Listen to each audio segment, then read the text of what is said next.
Bien, tengan todos ustedes muy buenas tardes. Los saluda José Canales a nombre de abogaclass.com. El día de hoy estamos muy contentos de recibir al doctor José Villafuerte Charca, quien nos va a brindar su conferencia El control de convencionalidad del indulto humanitario, referido al caso Fujimori. El doctor Villafuerte es miembro de la Asociación Peruana de Derecho Constitucional. Tiene una segunda especialidad en Derecho Público y Buen Gobierno por la Pontificia Universidad Católica del Perú. Es profesor de Derecho Constitucional y Procesal Constitucional, fundador del estudio Villafuerte y Abogados. Y es también miembro de la Asociación Iberoamericana de Juristas del Derecho de Trabajo y Seguridad Social, doctor Guillermo Cabanelas.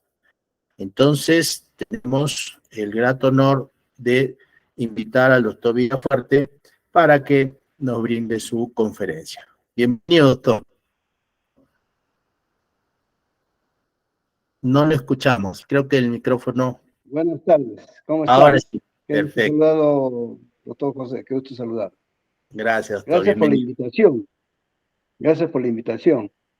Y felicitaciones además por este espacio, porque es un espacio donde se reflexiona en voz alta sobre temas varios que están ligados principalmente al derecho y que eso importa a la ciudadanía, sobre todo a los abogados, ¿no? Vamos a trabajar este tema rápidamente. Yo quiero anticipar algunas cosas.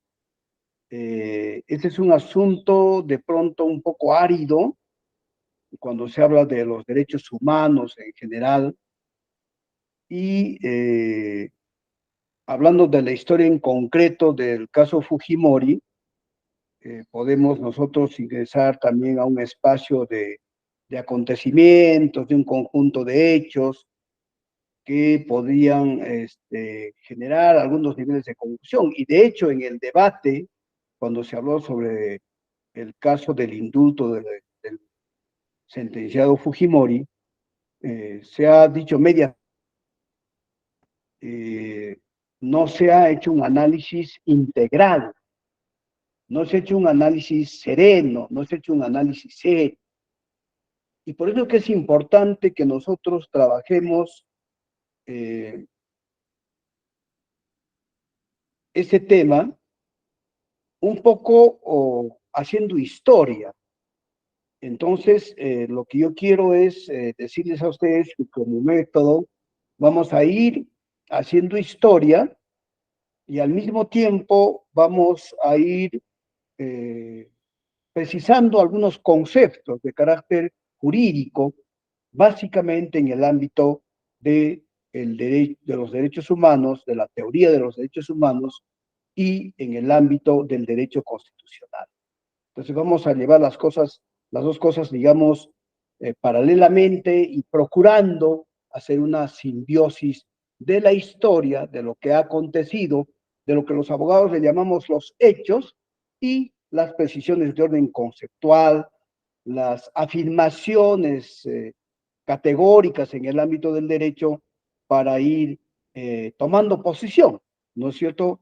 Y yo quiero ser más descriptivo respecto de este caso antes que tomar una posición de pronto, porque eso puede llevarnos a un escenario de subjetividad, que no es bueno cuando se hace un análisis intentando tener rigor de carácter científico.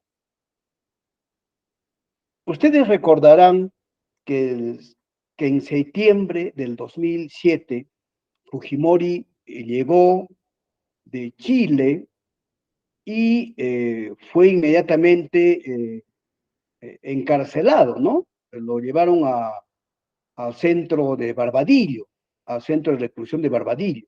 Él se venía de Chile. Y por supuesto él tenía un propósito.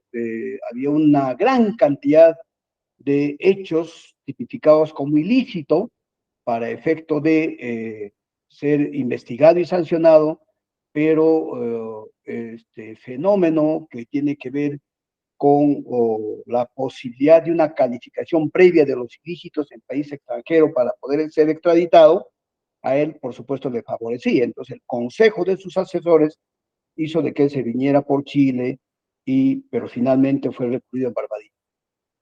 En Barbadillo ha ido él cumpliendo sanción, cumpliendo pena, y entre las más graves es la pena de 25 años por homicidio calificado con alevosía por las matanzas extrajudiciales de Barrios Altos y La Cantuta.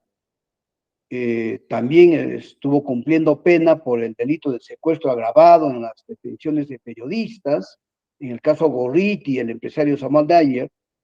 También estaba cumpliendo condena de 6 años de prisión que se dictó en diciembre del 2007 por usurpación de funciones, y así un conjunto de ilícitos que fueron materia de sanción, y ha estado cumpliendo estas penas, pero la pena más grave es la de 25 años por este tema de Barrios Altos y La Cantuta.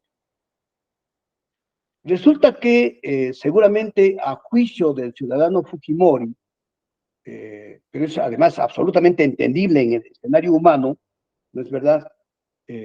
No puede estar 25 años preso.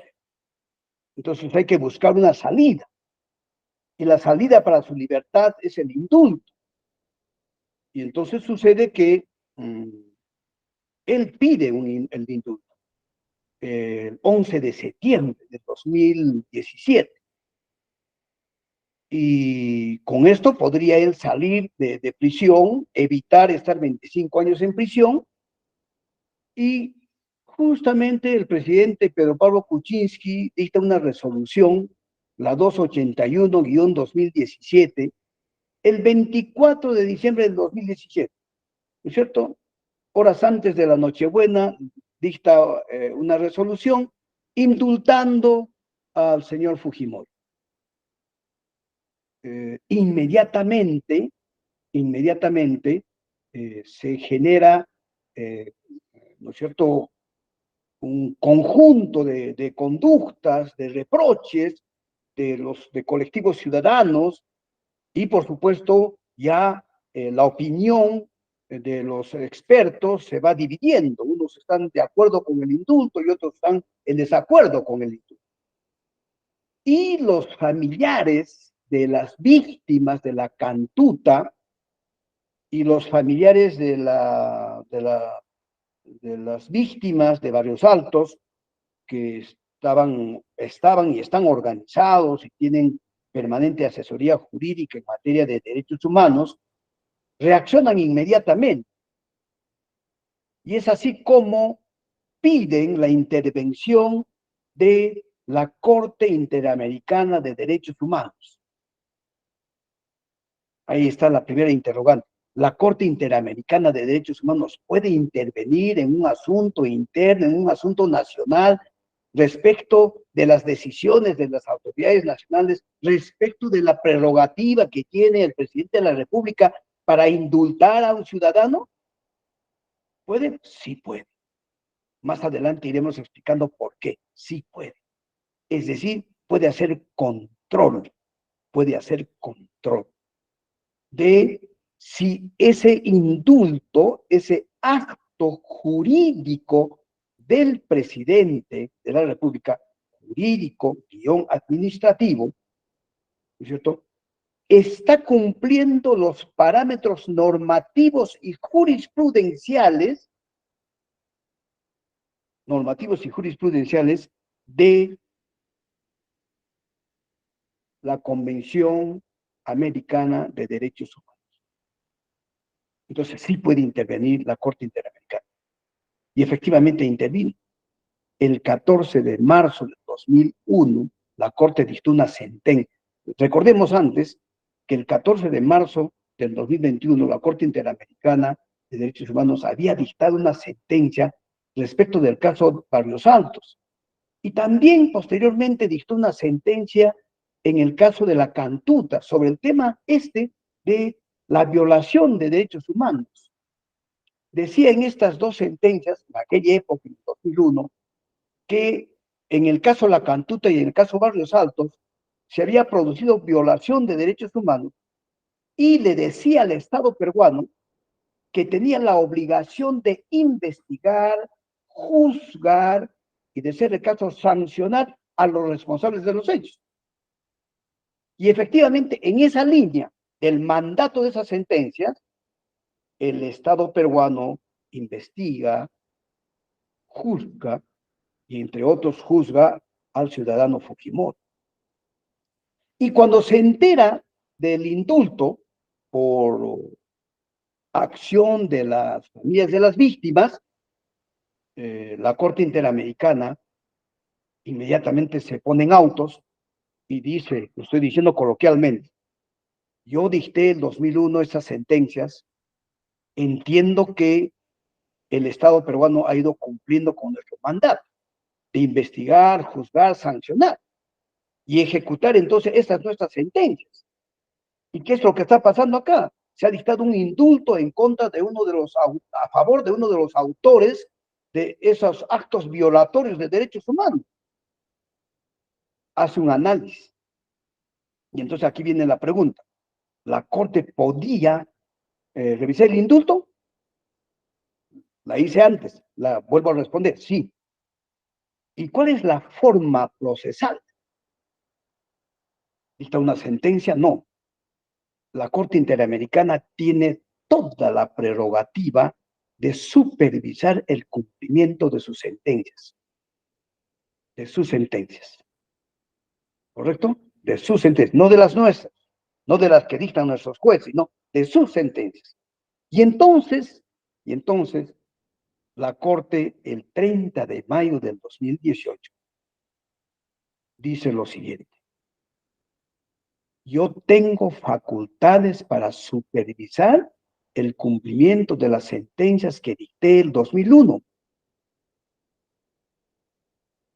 Les recuerdo, eso está señalado en el artículo 33, 62.1, 62.3 y 65 de la Convención Americana.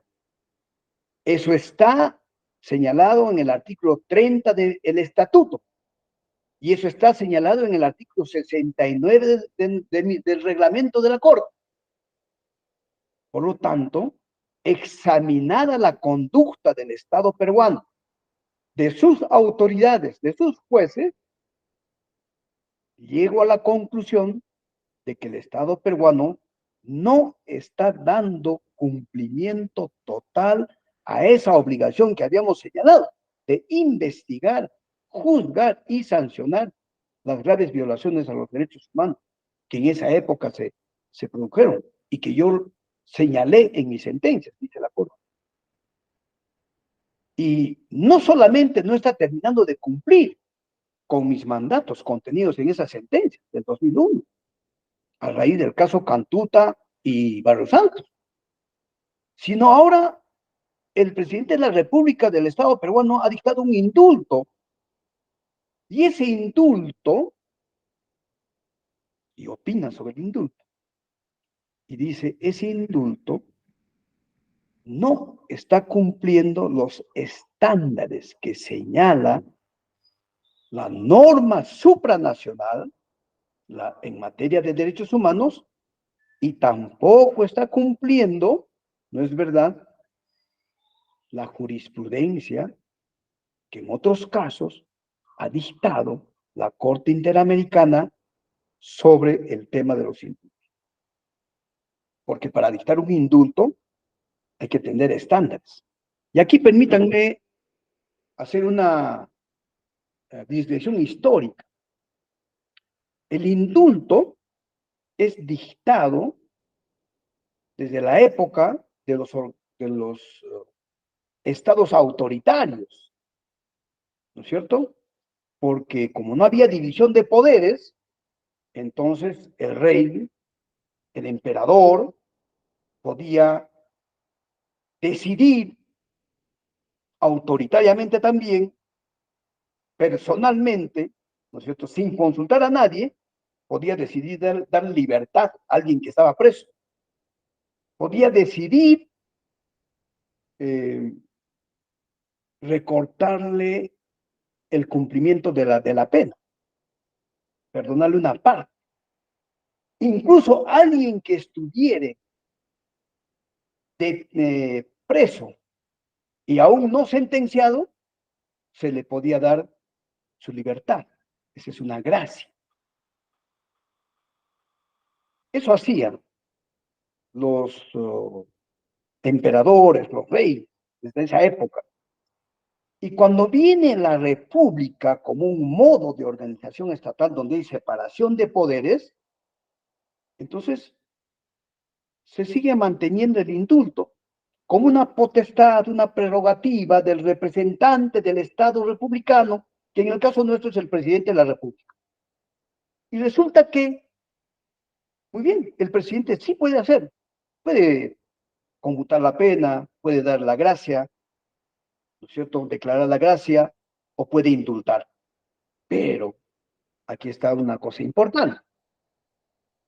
Ese indulto ya no es un indulto arbitrario, una decisión arbitraria del presidente de la República, como en aquellas épocas del emperador, del dictador, sino que en estas épocas de construcción republicana de nuestras sociedades, nosotros desde el ámbito del derecho vamos restringiendo, poniendo parámetros, regulando, si quieren un término más suavecito, la dación del indulto. Entonces, el presidente de la República tiene que cumplir requisitos. A eso le llama la Corte Interamericana de Derechos Humanos estándares.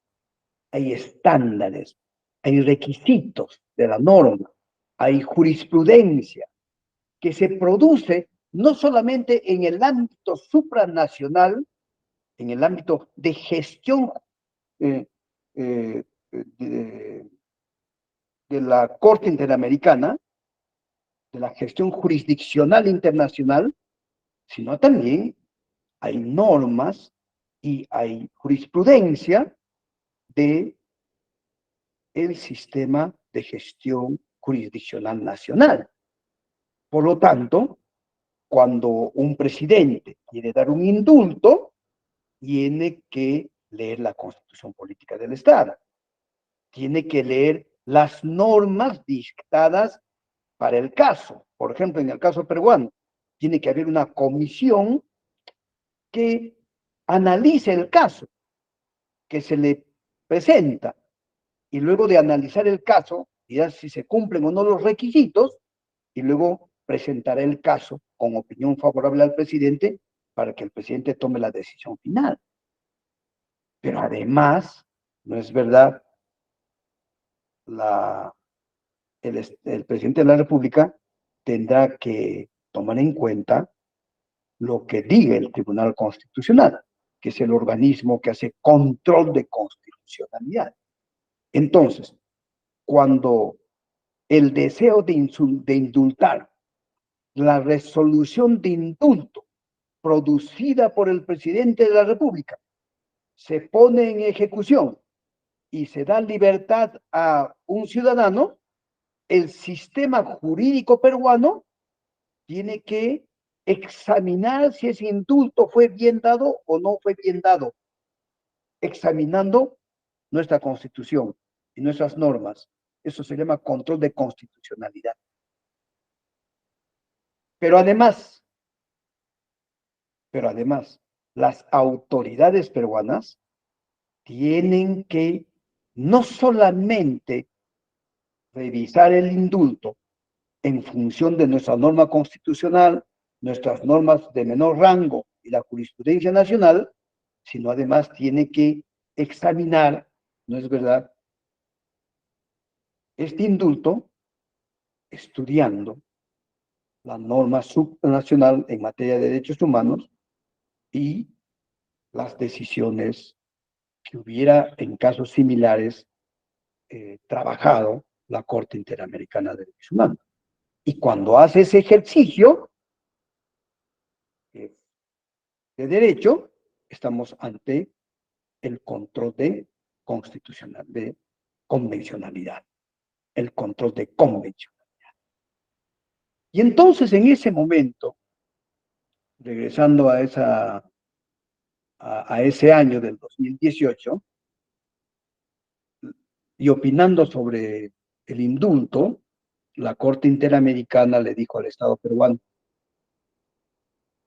ese indulto está contraviniendo las normas internacionales en materia de derechos humanos. No ha tomado en cuenta los estándares que señalamos nosotros para efectos de dictar indultos en este tipo de casos. Y en los considerandos 45 a 58, que son una cantidad importante de reflexiones y análisis jurídico, es que explica la Corte Interamericana cuáles son las deficiencias, las falencias, las debilidades de carácter jurídico de ese indulto. Y le dice al Estado peruano, y aquí hay otra cosa más, otro apunte, no anula el indulto, porque la Corte Interamericana no puede anular el indulto, entendiendo que nosotros somos un país soberano y que él no puede, y que no es, la Corte Interamericana no es una instancia, no es verdad, ante quien se apela de las decisiones administrativas o jurisdiccionales del Estado peruano. No, no anula. En eso también hay que estar absolutamente claros. Lo que le dice al Estado peruano es, revisen, utilicen vuestro sistema normativo y a partir de vuestras organizaciones de gestión jurisdiccional de carácter constitucional, donde se trabaja temas de derechos humanos, ahí revisen y tomen una decisión. Lo que yo les estoy anticipando es que no están cumpliendo con esas sentencias que habíamos dictado en el 2001 y ahora la cosa se pone más grave porque han dictado un indulto que no cumple con los estándares que prevé el escenario internacional en materia de derechos humanos. Y precisamente a partir de esa decisión del 2018, el sistema jurisdiccional nacional se pone a trabajar en cumplimiento de esa decisión de la Corte Interamericana. Los jueces peruanos se ponen a trabajar. Y es así como la Corte Suprema, a través de su Juzgado Supremo de Investigación Preparatoria, revisa la resolución suprema de PPK donde había dado el indulto a favor de Fujimori y el 30 de octubre del 2018 emite una resolución, la resolución número 10.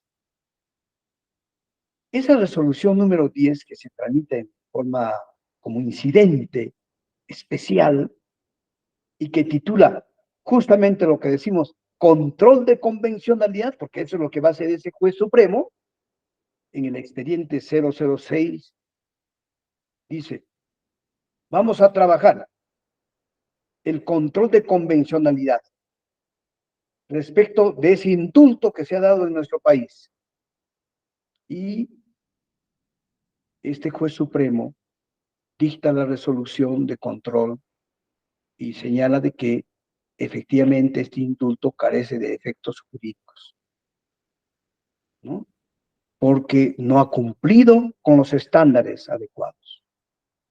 Y por lo tanto, este indulto no puede ser de aplicación. Este indulto no puede ejecutarse. ¿Qué sucede? Esta decisión del juez supremo, que en cumplimiento de las decisiones de la Corte Interamericana había hecho control de constitucionalidad y decía que efectivamente este indulto o esta resolución suprema no tenía efecto jurídico porque no cumplía con los requisitos, le afecta a Fujimori. Y desde el lado de Fujimori y su defensa, apelan. Sube a la sala penal especial y el 13 de febrero del 2019, ¿qué es lo que sucede? Se confirma la resolución. Una segunda derrota en la sede suprema en contra del señor Fujimori, y el señor Fujimori se ve nuevamente afectado por esa decisión. Entonces, es la, es la autoridad jurisdiccional nacional en el ámbito supremo que en cumplimiento de las órdenes de la Corte Interamericana dice que este indulto no está bien dado. El señor Fujimori tiene que regresar a prisión, y efectivamente regresó a prisión, después de haber estado más o menos 100 días en la clínica, evitando regresar a prisión, tuvo que regresar a prisión. Ahí es donde, desde el lado del señor Fujimori y sus allegados, el 2020, en abril del 2020, se presenta un habeas corpus. Entonces, ese es un segundo capítulo de esta historia. Presentan un habeas corpus. Un ciudadano, Parco Alarcón, él interpone el habeas corpus, solicita la libertad del presidente Fujimori, pero además solicita que se anule esa resolución de los jueces, las resoluciones de los jueces donde decían que el indulto no servía, ¿no es cierto? Por supuesto, es lógico, tenía que pedir la nulidad de esas resoluciones. El habeas corpus fue presentado en Ica, porque el Código Procesal Constitucional permitía presentar el habeas corpus en cualquier lugar del país. Lo presentó en Ica. El juez de Ica recibe el habeas corpus, ingresa al primer juzgado de investigación preparatoria, porque los jueces penales podían conocer de los habeas corpus, en Ica no había juez constitucional, y este juez declara improcedente el habeas corpus, invocando un artículo del Código Procesal Constitucional. El ciudadano que había interpuesto la demanda de habeas corpus a favor del señor Fujimori y cuya libertad pretendía, por supuesto que inmediatamente apela. Y la sala que conoce en apelación esa decisión, ¿no es verdad?, confirma la resolución del juez. Otras dos derrotas, ¿no es cierto?, que afectan al presidente Fujimori, ahora ya en el seno de la justicia constitucional nacional a raíz de la presentación de ese habeas corpus. ¿Qué es lo que le queda a este ciudadano? Primera instancia, el juez le declara improcedente. Segunda instancia, la sala mixta de emergencia de Ica confirma esa sentencia. Puede interponer un recurso de agravio constitucional. Se interpone el recurso de agravio constitucional, sube el expediente al Tribunal Constitucional. En el Tribunal Constitucional se dicta una resolución en marzo del 2022 y los magistrados Blume, que estuvo de ponente en el caso, el magistrado Sardón y el magistrado Ferrero Costa, declararon fundada la demanda de habeas corpus, es decir, contra la opinión del juez de primera instancia, contra la opinión de la sala. En el tribunal, estos jueces dictaron una resolución declarando fundada la demanda de habeas corpus, restituyendo los efectos jurídicos de la resolución 281 del 2017 que había dictado Pedro Pablo Kuczynski, y por supuesto disponiendo que se dé la libertad, que se ponga en libertad al ciudadano Fujimori en vista de que recuperaba sus efectos jurídicos en la resolución que contenía el indulto a favor del mencionado sentenciado. Hasta ahí es una parte de la historia. Ya vamos terminando. ¿Quiénes son ahora los derrotados? Los derrotados con esa sentencia del Tribunal Constitucional son los familiares de las víctimas. Ellos ya no pueden recurrir ante el Tribunal Constitucional, porque en ese momento, de acuerdo al Código Procesal Constitucional, las sentencias del Tribunal Constitucional ya no pueden ser revisadas, simplemente tienen que ser acatadas. ¿Correcto? No hay posibilidad de impugnar la resolución del Tribunal Constitucional.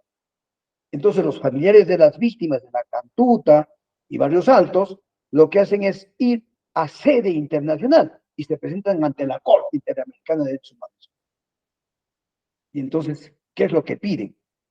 Pedimos, señores jueces internacionales, que se dicten medidas provisionales, como lo que nosotros le llamamos acá medidas cautelares, es decir, medidas urgentes, rápidas, para evitar que se cause mayor daño por la decisión de un juez o por la futura decisión de un juez en el ámbito supranacional, en sede de la Corte Interamericana de Derechos Humanos, se dice que se dictan medidas provisionales.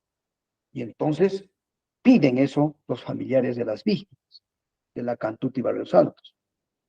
Y la Corte dicta una resolución, escuchando a las víctimas, pidiendo información al Estado peruano, y el Estado peruano le dio la información necesaria porque es su obligación, llamando a una audiencia especial, la Corte Interamericana dicta una resolución. Y la Corte Interamericana dice lo siguiente, me permito leer 2 líneas rápidamente. Dice, el Estado del Perú debe abstenerse de implementar la sentencia dictada por el Tribunal Constitucional del Perú, la que había dicho que se dé libertad, ¿no es cierto? En la que se declara fundada el habeas corpus a favor de Fujimori. Debido, dice la Corte, a que no se cumplió con las condiciones determinadas en la resolución de supervisión de cumplimiento de sentencia del 30 de mayo de 2018. En términos coloquiales, el Estado peruano no puede implementar la sentencia dictada por el Tribunal Constitucional del Perú, porque de la revisión de todo este tema, concluimos que hasta hoy el Estado peruano no está cumpliendo con las sentencias que hemos dictado en el caso Barrios Altos y en el caso La Cantuta. No ha terminado de resolver ese problema. Está pendiente la solución de varios problemas. El tema de la reparación civil, el tema de pedir perdón por parte del señor Fujimori a las víctimas, ya que en el proceso judicial nunca reconoció culpabilidad.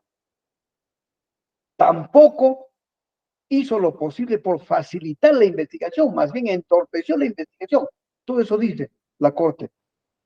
Y entonces no puede, ¿no es cierto?, el Estado peruano cumplir con esa sentencia, porque esa sentencia de por sí está contraviniendo las decisiones de la Corte que se había dictado años antes. ¿Cierto? Y le recuerda expresamente, nosotros dictamos una resolución el 30 de mayo del 2018, precisando las omisiones del Estado peruano, y el Tribunal Constitucional no ha tomado en cuenta esa resolución de la Corte Interamericana. Por lo tanto, no pueden implementar la sentencia del tribunal. Por lo tanto, el señor Fujimori debe seguir en prisión porque no puede darse libertad, porque el indulto está en cuestión. Eso es lo que dice la Corte. ¿Qué es lo que pasa? Más adelante, cambia el escenario en cuanto a los actores de la gestión jurisdiccional nacional. ¿A qué me estoy refiriendo? Los magistrados de esa época no tenían todos la misma opinión sobre este problema, sobre ese conflicto de naturaleza jurídico-constitucional. Había 3 magistrados que ya hemos mencionado que estaban a favor de la vigencia del indulto y consecuentemente de la libertad del señor Fujimori, quienes habían declarado fundada la demanda del habeas corpus. había magistrados que no estaban de acuerdo, estaban en una suerte de empate, digamos, ¿no? Y seguramente por razones que podían estar en el escenario de la especulación, se quedaron ahí. Además, atendiendo a esta decisión de la Corte, a esta resolución que dictó, una vez que los familiares de las víctimas acudieron a ella con urgencia. Pero este equipo de miembros del Tribunal Constitucional se fue. Vino un nuevo equipo. Y este nuevo equipo, este nuevo grupo de magistrados del Tribunal Constitucional,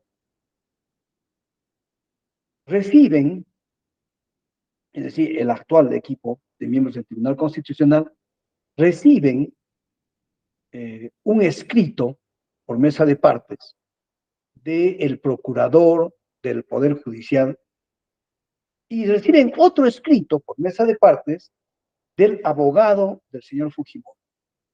Y cada uno de ellos, por su lado y con sus propios argumentos, pedían una aclaración sobre la sentencia que se había dictado anteriormente, ¿no? Recuerdan, la sentencia que se había dictado declarando fundada el habeas corpus y disponiendo la libertad del señor Fujimori, pero que estaba en stand-by, que no se ejecutaba porque había dictado la Corte Interamericana esa medida provisional. Entonces, reciben esos escritos y este nuevo equipo de magistrados dicta una resolución. Dicen, en primer lugar, desde el punto de vista procesal, decimos los abogados, es decir, revisando los procedimientos, declaramos improcedentes los pedidos de aclaración respecto de la sentencia que se dictó en marzo del 2022, la sentencia del habeas corpus, donde ellos disponían la libertad. Declaramos improcedente los pedidos de aclaración del señor procurador del Poder Judicial y del abogado del señor Fujimori, porque aquí no hay nada que aclarar. Todo está en orden. Y aprovechan esa resolución para decir lo siguiente. Más bien, lo digo coloquialmente también, por favor, más bien lo que corresponde es ejecutar la sentencia. Lo que no quisieron ejecutar el equipo anterior, dada esa resolución con la que había sido notificado el Estado peruano, ¿no es cierto?, el anterior equipo, este nuevo equipo de miembros del Tribunal Constitucional agarra y dice, lo que tenemos que hacer más bien es ejecutar nuestra sentencia. Esa sentencia que se dio hace el 2022, hay que ejecutarla ahora. Y ordenan que el juez de Ica, porque ahí es donde nace el habeas corpus, ahí es donde se presenta la demanda, cumpla con la sentencia. Envían el expediente al juez de Ica y el juez de Ica dice, no voy a ejecutar la sentencia, porque en aplicación de los nuevos conceptos normativos del nuevo Código Procesal Constitucional, quien declara fundada la demanda de habeas corpus es el tribunal, no mi juzgado, tampoco la sala superior, sino el tribunal. Entonces, el tribunal es el que tendrá que ejecutar y devuelve el expediente. Y entonces el tribunal seguramente analiza el caso y para no entrar en un debate bizantino sobre temas de carácter procesal, el tribunal decide ejecutar y ordena la liberación del presidente Fujimori, ordena la liberación del sentenciado Fujimori, ¿no es verdad?, indicando que se debe cumplir la sentencia y dispone a la autoridad administrativa, en este caso el Ministerio de Justicia, la autoridad del INPE, para que efectivamente se produzca la excarcelación. ¿Qué es lo que pasa? Triunfo para el señor Fujimori y sus allegados, pero derrota para las víctimas de la cantuta, para las víctimas de Barrios Altos, a los familiares de las víctimas, perdón, para los familiares de las víctimas. Y sucede que inmediatamente recurren, porque es su derecho, nuevamente a la Corte Interamericana. La Corte Interamericana toma conocimiento de esta decisión de el nuevo Tribunal Constitucional y el mismo 5 de diciembre, ¿no es verdad? La Corte Interamericana le dice al Estado peruano, absténganse de ejecutar la liberación de Fujimori. Lo que está haciendo el Tribunal Constitucional no está bien. Hay necesidad de analizar si la decisión de liberarlo en cumplimiento de ese indulto que fue dictado hace tiempo por el señor Pedro Pablo Kuczynski, está dentro del cumplimiento de lo que ya habíamos dicho nosotros como Corte Interamericana previamente, es decir, los estándares. ¿Se está cumpliendo los estándares? Desde aquella fecha, 2017, 2018, 2019, 20, 21, 22, hasta hoy, que está dictando esta resolución en diciembre, el Tribunal Constitucional, el Estado peruano ya terminó de cumplir con nuestras recomendaciones, con nuestras, perdón, decisiones, ya todo está en su lugar, no hay violación de derechos humanos, ya se ha reparado a los familiares de las víctimas, ya el presidente, el señor Fujimori cumplió con pagar la reparación civil, cumplió con el gesto humano de pedir perdón a los familiares de las víctimas. Sobre eso no hemos recibido informe aún en la Corte. Entonces, todavía no ejecute. Eso le dicen el 5 de diciembre, antes que se ejecute. Pero el Estado peruano, a través del Ministerio de Justicia y el INPE, excarceló al señor Fujimori, le dio la libertad, y entonces la Corte Interamericana inmediatamente emitió otra resolución declarando el desacato del Estado peruano. Y la Corte dijo, a pesar que le hemos dicho que no, que se abstengan de ejecutar la liberación de Fujimori, lo han hecho, entonces han incurrido en desacato. El Estado peruano ha incurrido en desacato. ¿Qué significa esto? Significa esto en concreto, para ir terminando, que la Corte Interamericana tiene que informar sobre este desacato ante la Asamblea General de la OEA, para que la Organización de Estados Americanos tome decisiones de carácter diplomático, de carácter político, de carácter económico respecto del Estado peruano. Porque no se puede desacatar las órdenes de la Corte Interamericana, porque nosotros somos parte del sistema de gestión, de control, de gestión y control de los derechos humanos en el ámbito nacional vinculado al ámbito supranacional. Somos parte del sistema. Estamos nosotros voluntariamente como Estado, reconocemos la autoridad de la Comisión Interamericana de Derechos Humanos y de la Corte Interamericana de Derechos Humanos. Y entonces esta es una grave situación, el Estado peruano nos ha puesto en una grave situación. Y lo otro es que la Corte Interamericana ha ordenado al Estado peruano que máximo el 4 de marzo del 2024, ¿no es cierto? Hasta el 4 de marzo del 2024 tiene plazo el Estado peruano para informar sobre si se ha cumplido o no se ha cumplido con todas aquellas disposiciones que se habían dictado hace muchos años ya en las tantas veces citada sentencias en el caso de Barrios Altos y la Cantuta que había dictado la Corte Interamericana indicando que había violación de derechos humanos y que le ordenaba al Estado peruano realice todas las acciones necesarias para sancionar a los responsables y para reparar el daño.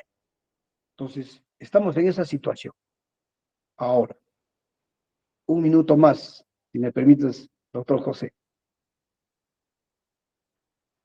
¿Es posible entonces que la Corte Interamericana se inmiscuya en las decisiones de los jueces constitucionales, del presidente de la República, dando indultos, del Tribunal Constitucional sobre estos temas? Sí, señores, sí es posible. Es absolutamente legal, porque así lo permite la norma supranacional, así lo permite la Convención Americana de Derechos Humanos. Y así hemos estado aceptando todo el tiempo nosotros. Nosotros somos los únicos países, el Perú y Nicaragua, somos los dos únicos países que hemos ingresado al escenario de desacato de las decisiones de la Corte Interamericana. Y finalmente, este indulto es un indulto que tiene debilidades en su contenido y en su fundamentación. Claro que sí, tiene muchas debilidades, porque es un indulto que contraviene las normas convencionales, como hemos a lo largo de la exposición hemos ido señalando, que al darse el indulto, no se ha examinado con tranquilidad, con serenidad, con cabeza fría, varios elementos. ¿Qué es lo que no se ha considerado? Si al dar el indulto, estamos dando el indulto a una persona que ya cumplió un gran porcentaje de su pena, ¿qué otra cosa no se ha considerado? Que al dar el indulto, estamos nosotros considerando si el sentenciado en el proceso de investigación de los hechos colaboró o no colaboró con la justicia. Nunca colaboró con la justicia. No contribuyó con el esclarecimiento de los hechos. Cuando se construye la motivación de la resolución que contiene la decisión del indulto, se ha analizado, por ejemplo, si el sentenciado asumió una actitud de respeto, una actitud de decir que se equivocó, de arrepentimiento, de reconocimiento de los hechos, nunca reconoció los hechos.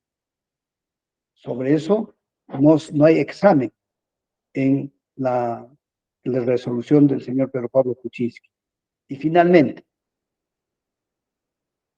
cuando se construyó la resolución que disponía el indulto y cuando se dicta la sentencia del Tribunal Constitucional disponiendo la libertad en ese habeas corpus presentado, se ha analizado cuál va a ser la consecuencia social para la ciudadanía, las víctimas y sus familiares, no se ha analizado. Entonces, estos son los elementos que están ausentes en la construcción de esa resolución del indulto y están ausentes en las decisiones del Tribunal Constitucional. Por eso es que la Corte Interamericana, en cumplimiento de sus potestades, de sus prerrogativas, lo que le dice al Estado peruano, hagan bien su trabajo.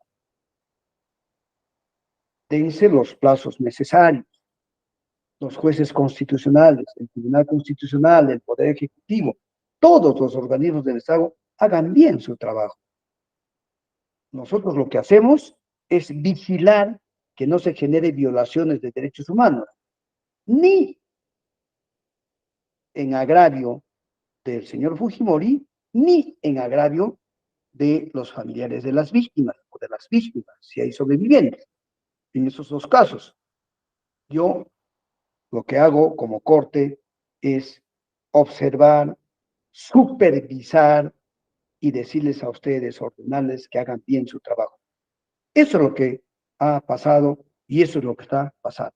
Por lo tanto, finalizo diciendo, el trabajo de la Corte, desde mi punto de vista, es un trabajo que se está haciendo prolijamente. En el caso de la justicia peruana, se estuvo trabajando prolijamente esto. Pero lamentablemente, el Tribunal Constitucional, con esa su decisión de liberación apresurada, no quiero especular en el escenario de los intereses, nos ha puesto en una situación bien difícil ante el orden internacional de vigilancia y vigencia y respeto de los derechos humanos. Gracias por haberme escuchado. Muchísimas gracias a usted, doctor Villafuerte. Excelente exposición y definitivamente el caso Fujimori, como se dice, va a traer mucha cola. Tenemos algunas consultas que nos han hecho por interno. Janet nos indica si en la jurisprudencia constitucional refería al derecho comparado, ¿tenemos algún caso similar al de Fujimori? Y podría precisarnos cuál ha sido el desenlace de este caso símil o parecido. No, ese es el caso sui generis, en el caso peruano. Perfecto. Tenemos una siguiente consulta. Carlos nos señala.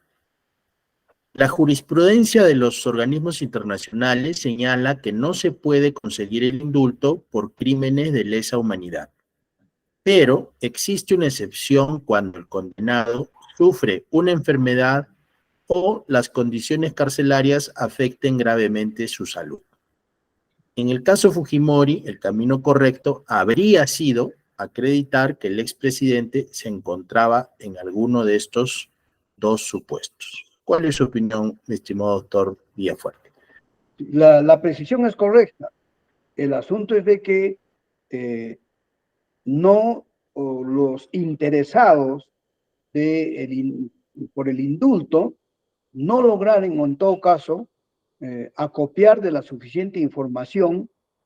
Vamos a ver, trabajar el tema en ese escenario para convencer a la autoridad administrativa que había una situación de gravedad de la salud. Y estamos hablando en concreto enfermedades terminales. Y ese no es el caso.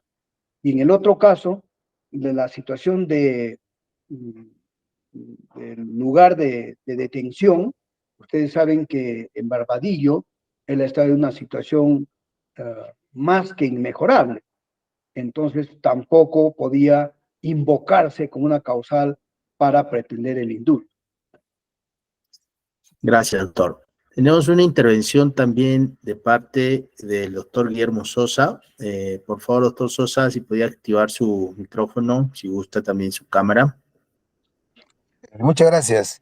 Felicitaciones, doctor José Villafuerte, por ese singular punto de vista. Yo quiero plantear una pregunta más bien en relación a la que hizo Carlos anteriormente respecto a que se prohíbe el indulto a los delitos de lesa humanidad.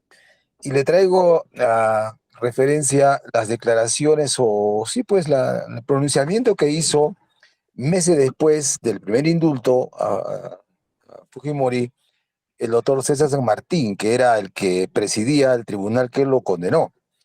Entonces, el tema era ahí inquirir si por qué entonces San Martín había condenado o no a Fujimori por lesa humanidad. Y meridianamente claro, el señor San Martín hasta hoy lo repite, ellos como Corte Suprema, estando aún a puertas de estar en vigencia el Código Procesal Penal nuevo y por tanto el principio de acusatorio, esa sala ya lo aplicaba y dijeron, señor, nosotros no hemos condenado a Fujimori por delito de lesa humanidad. No podíamos hacerlo por dos razones. Primero, porque no está previsto en la legislación nacional. En ningún momento la acusación fiscal pidió una condena por lesa humanidad. Entonces, a partir de esa reflexión, dijo San Martín, ese impedimento de lesa humanidad no tiene que ser tratado así para el indulto, porque nosotros no hemos condenado a Fujimori por lesa humanidad. En todo caso, su comentario es todo, y nuevamente felicitaciones por su interesantísimo punto de vista. Buenas noches. Sí, gracias, doctor. El tema es concreto.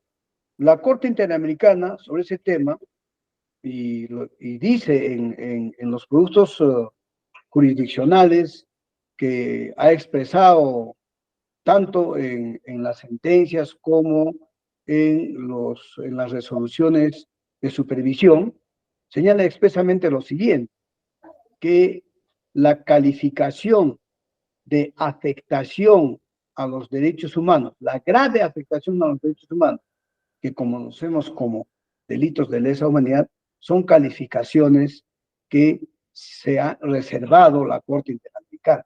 En ningún momento la Corte Interamericana ha obligado al Estado peruano o ha examinado la sentencia del señor Fujimori, que si se ha calificado o no, se ha calificado como tal en la sentencia nacional, para nada.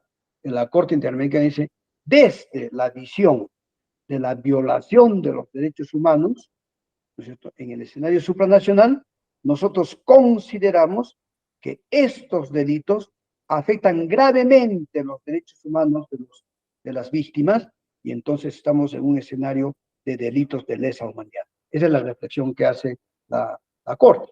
Por lo tanto, cuando el doctor César San Martín hace ese análisis, esa reflexión, es una reflexión que no tiene vinculación con la reflexión que hace la Corte Interamericana. Muchísimas gracias, doctor Villafuerte. Nuevamente las felicitaciones del caso por su excelente ponencia, y desde ya lo invitamos y comprometemos a que nos pueda acompañar en una siguiente oportunidad. Bien, no nos queda sino agradecerles también a todos por su participación en nombre de abogaclass.com. Invitarlos a que nos puedan seguir en nuestras redes sociales, Facebook, TikTok, Instagram. La conferencia del doctor Villafuerte también la van a poder volver a revisar, a escuchar en nuestro canal de YouTube. Entonces, sus últimas palabras de despedida, doctor Villafuerte, no sin antes también, me estaba olvidando, nos consultan de dónde lo pueden ubicar para temas de asesoría o invitación a eventos académicos. Gracias, doctor, por la invitación. Ha sido un gusto compartir con ustedes. Este tema es un tema que va a seguir generando discusión y debate. Quiero finalmente decirles de que, bueno, estoy a disposición de todos los colegas para conversar sobre estos temas, de los estudiantes de Derecho y de los ciudadanos en general, en nuestro estudio en la calle San José 311, oficina 415, y el correo nuestro para conversar, joseavillafuerte@hotmail.com. Un fuerte abrazo, doctor José. Gracias por la invitación. Muchísimas gracias, doctor Villafuerte. Agradecemos también a todos por su participación y los esperamos en un próximo evento. Cuídense mucho.